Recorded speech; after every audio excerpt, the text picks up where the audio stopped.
ਅਜੂਨੀ ਸੈਭੰ ਗੁਰ ਪ੍ਰਸਾਦ।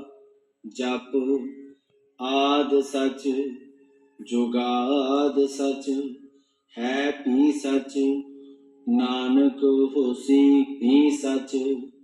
ਸੋਚੈ ਸੋਚ ਨਾ ਹੋਵਈ ਜੇ ਸੋਚੀ ਲਖ ਵਾਰ।